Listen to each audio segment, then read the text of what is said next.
You've given me a few minutes just to talk to all of you in our NASA family about emergency preparedness.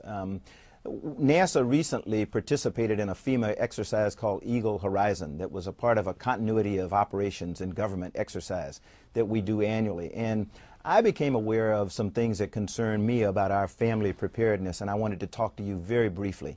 You know, we in NASA, we're an incredibly unique organization. We're the only agency in the federal government that's responsible for the safety and well-being of people not only here on Earth, but off this planet. So my experience in the astronaut office, my experience as an active duty Marine, always talked about the importance of family preparedness and to make sure that we had a viable family support program. And I have concerns that ours right now is not as good as it ought to be. So what I'm asking all of you in the NASA family, whether you're out on the West Coast, here on the East Coast, along the Gulf Coast, up on the Great Lakes, think about the natural disasters that could occur in your area.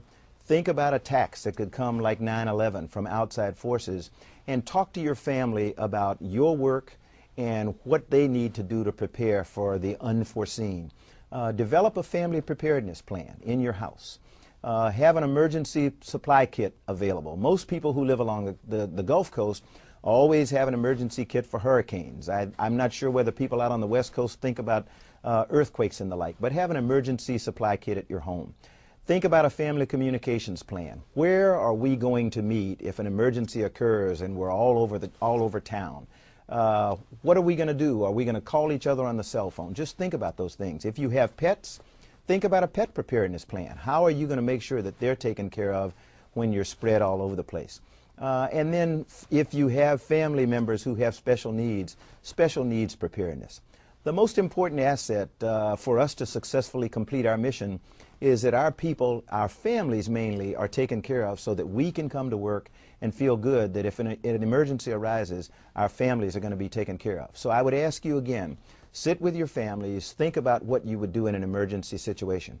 I hope that you'll embrace and support the Family Preparedness Program as we all get better prepared to deal with these emergencies. Know your stuff. You know what it is that you're going to do. Know what it is that you want your family to do if an emergency arises. But most of all, be prepared.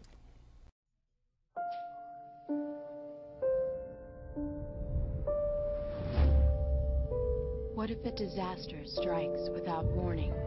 What if life as you know it has completely turned on its head? What if everything familiar becomes anything but? Before a disaster turns your family's world upside down, it's up to you to be ready. Get a kit, make a plan, be informed today. Learn how at ready.gov. Hola, Grover, what are you doing? Oh, I am making my emergency kit. I want to be prepared just in case. Oh, my friend Mia made a kit with her family. Everyone help! They packed flashlights and batteries, water, food, a radio, and put it where they could find it rápidamente, quickly. I guess I should take my canoe out of there, huh? Look, Grover. Help your family get ready for an emergency. Learn more at ready.gov/sesame.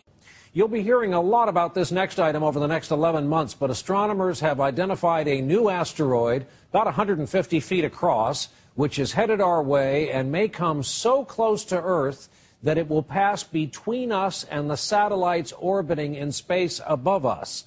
There's some debate in the scientific community about whether a direct hit is even possible. Most steadfastly say no.